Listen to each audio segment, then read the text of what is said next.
Bonjour à tous, on se retrouve aujourd'hui pour une nouvelle présentation de smartphones. Aujourd'hui des smartphones de la marque Elephone. Euh, on peut appeler ça la marque du moment puisque c'est vrai qu'ils sont extrêmement productifs et sortent beaucoup d'appareils et en général d'une bonne qualité.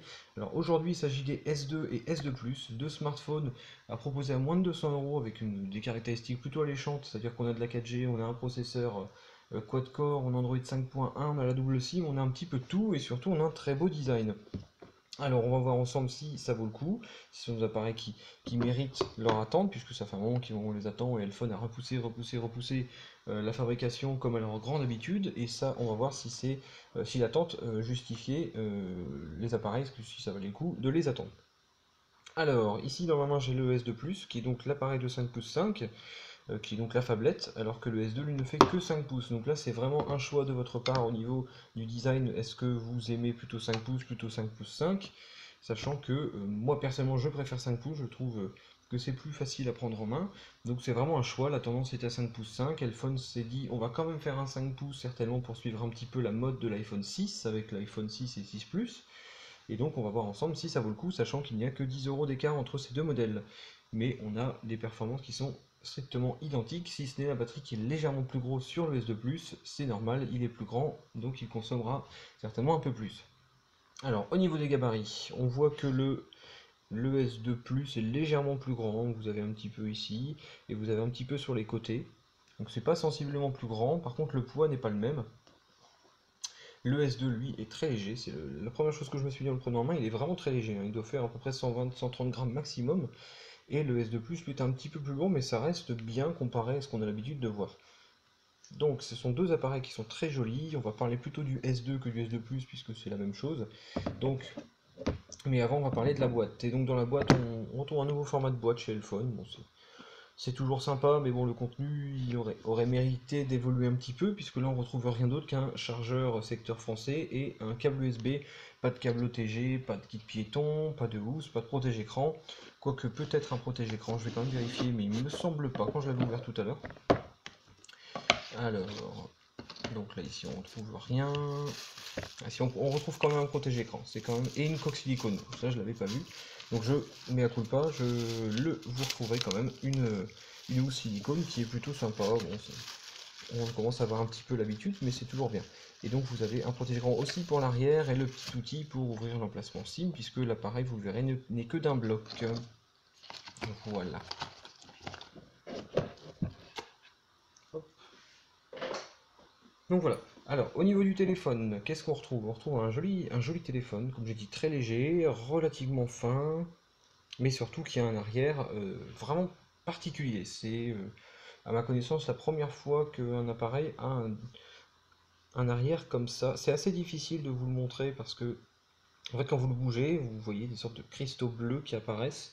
C'est vraiment très réussi. Bon, c'est moins présent quand même que dans les vidéos qu'Elphone a montré parce que c'est surtout un argument marketing, mais en tout cas, c'est très joli, c'est très propre. Donc vraiment, c'est vraiment pas mal. Par contre, les traces de doigts, on les voit assez facilement, donc on peut appeler ça un protège-écran qui est fourni, à mettre à l'arrière, je vous conseille vraiment de le laisser, même si ça fera peut-être un peu moins ressortir le bleu, c'est toujours mieux qu'avoir un téléphone très sale. Alors, sinon, on retrouve donc un téléphone au gabarit assez réduit, hein, on est sur quelque chose d'assez compact, avec les 5 pouces. On retrouve ici un contour type métal. Je pense qu'on est plutôt sur du plastique, mais c'est comme le P7000, c'est-à-dire assez, ça donne un aspect métal, donc c'est plutôt de bonne qualité. On retrouve sur la tranche droite le bouton power, les boutons volume. Sur le dessus, on retrouve un micro, un emplacement jack. Je vais mettre l'autofocus. Voilà. Ici, vous retrouvez l'outil, le tiroir en fait avec les cartes SIM et la micro SD. Alors ça, c'est assez particulier. Je vais vous le montrer tout de suite, comme ça sera fait. Voilà, donc avec l'outil, je vais l'ouvrir. Vous verrez que bon, Elphone a voulu tout mettre dans un seul et même tiroir.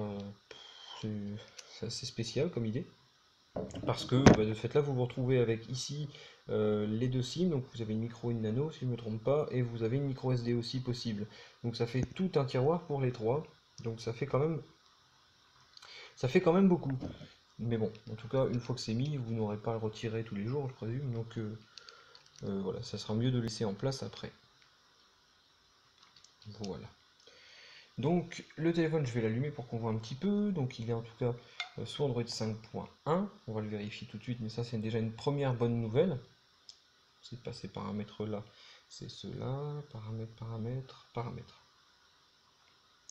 Je vais remettre le focus, voilà. À propos du téléphone, Android 5.1. Vous voyez, on est bien sur Lollipop. iPhone n'a pas triché. Donc ça déjà c'est une bonne nouvelle. Et on retrouve donc un écran avec des bords relativement épais sur le dessus et un petit peu aussi sur le bas. On aurait préféré peut-être un design un peu plus borderless, comme c'est vraiment la tendance. Mais en tout cas, l'appareil, il ne faut pas oublier qu'il est à moins de 200 €. Il est à 185 € chez Fundroid celui-là. Donc ça fait vraiment pas cher pour un joli appareil comme celui-là. Alors, qu'est-ce qu'on retrouve au niveau des applications? On retrouve les applications standards avec le Play Store qui doit être, voilà, qui est ici. On retrouve les Smart Wake pour déverrouiller l'écran double tapant par exemple. On retrouve sinon la galerie, appareil photo, musique, etc. Rien de spécial. Et vous avez un truc qui s'appelle Direct qui est plutôt pas mal. Par exemple, donc c'est en anglais hein, par contre, si vous prenez votre téléphone, le mettez contre votre visage, contre votre oreille en fait, lorsque vous regardez une fois SMS, ça va appeler le contact. Donc c'est des choses qui sont pas mal. En gros, vous mettez le téléphone à l'oreille quand vous tapez un SMS, ça appellera votre ami tout de suite et vous avez tout ce qui est gesture. Donc ça c'est quelque chose de pas mal. C'est de plus en plus courant et c'est bien, ça fait gagner pas mal de temps. Alors, au niveau des performances avec Antutu, il n'a pas retenu le score pour changer. Historique, voilà, j'étais sur 19 941, donc c'est-à-dire un score plutôt entrée de gamme, plutôt entrée milieu de gamme, mais plutôt entrée de gamme quand même. Mais bon, le téléphone reste très fluide, hein, ça va être difficile de le prendre à partie là-dessus. Donc 20 000 points, ça fait à peu près, si je ne me trompe pas, un Xiaomi Mi 2S par exemple, ou Mi 2A. Donc ça fait des téléphones qui ont un petit peu d'ancienneté, mais c'est pas forcément un gros reproche parce qu'on n'est pas du tout sur les mêmes budgets et surtout le téléphone reste fluide. C'est surtout sa partie graphique qui pêchera un petit peu avec la Mali T720, ça c'est ce qu'on verra. C'est pas forcément la meilleure puce graphique du moment. Alors, les infos mettent pas mal de temps à charger sur les derniers Antutu, ça j'ai pas compris pourquoi. Il va falloir attendre un petit peu pour que ça apparaisse. Mais sinon, on retrouve dedans un processeur MediaTek MT6735, donc un quad-core 1 GHz 64 bits, donc ça c'est bien, ça fonctionne plutôt bien. Ensuite, on retrouve 2 Go de RAM, on retrouve 16 Go de mémoire interne, donc c'est pas mal. Sur un entrée de gamme, c'est sûr que c'est pas fréquent, donc c'est toujours bon à prendre. Et on retrouve sinon rien de spécial, la caméra qui fait 8 millions de pixels, la caméra en façade qui en fait 2, donc c'est assez courant, c'est vraiment trop long. Voilà, un tout doigt planté. Donc le 3D Mark par contre je n'ai pas réussi à le faire, j'ai fait le test mais j'ai pas moyen d'avoir le score, l'application visiblement a quelques petits problèmes. Donc le score doit être autour des 2000 points je présume, hein, comme c'est à peu près le cas habituellement. Alors sinon je vais faire une photo parce que je ne l'ai pas encore faite, donc je vais faire tout de suite la photo pour que vous puissiez voir un petit peu les performances de la caméra. Voilà, on va prendre Ryuk comme d'habitude. Hop, voilà. Donc, au niveau de la caméra, comme je disais, on doit être à 8 millions de pixels, peut-être 13 avec l'interpolation. Ouais, voilà, c'est du 13 interpolé, donc du 8. Mais bon, c'est toujours mieux qu'un 8. Et donc, on va prendre la photo, on va voir un petit peu la qualité. Voilà.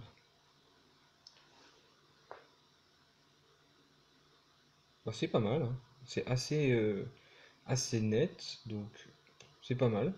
Le petit appareil photo qui est présent dedans fera quand même un bon petit travail, donc c'est déjà c'est une bonne nouvelle. Voilà, donc en photo, cet appareil risque d'être plutôt correct. Pas forcément le meilleur ni excellent, mais en tout cas, il risque d'être plutôt correct. Et pour un téléphone à ce prix-là, c'est toujours appréciable.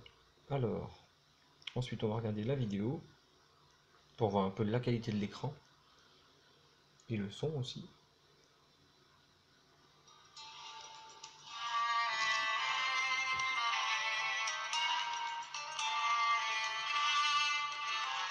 Alors, alors le haut-parlant n'est pas bon, c'est pas terrible le son. Par contre, la vidéo est pas mal, l'écran est pas mauvais. On va dire peut-être un léger manque de luminosité, mais sinon c'est pas mal, hein, c'est assez fidèle, on voit que les couleurs sont bien, mais ça manque peut-être un poil de luminosité. Sinon c'est très correct, hein, je vais essayer de le mettre plus près.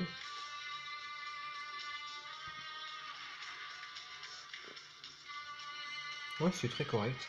Juste le son qui n'est pas extraordinaire, mais ça on a l'habitude sur les téléphones à ce prix-là, et chez les téléphones en général. Donc c'est toujours bien. Voilà, je pense avoir fait un bon petit tour de l'appareil, je vois pas ce que je pourrais dire de plus. C'est un modèle que je vous recommande, il est joli, surtout c'est surtout ça qui fait sa force, c'est qu'il est vraiment joli. Et il a de bonnes petites performances, donc moi c'est un appareil que je peux vous conseiller sans hésitation. Je vais juste le comparer avec le S2 Plus. Je vais mettre le même fond d'écran comme ça sera plus parlant pour vous, mais la qualité est sensiblement la même de toute façon. J'ai mis wallpaper, voilà celui-là. Voilà, comme ça vous allez pouvoir voir plus clairement les deux écrans. C'est sensiblement pareil, hein, de toute façon. Je dirais que le S2 Plus tire un peu plus vers le blanc, j'ai l'impression. Sinon, c'est vraiment la même chose. Donc c'est un choix après lequel vous préférez, sachant que voilà, les deux, une fois qu'on a les deux en main, le S2 est quand même beaucoup plus facile à tenir à une main que le S2 Plus qui est un petit peu grand. Voilà. Donc ça sera vraiment un choix, je le répète, mais ça sera vraiment un choix. Vous avez sensiblement la même chose.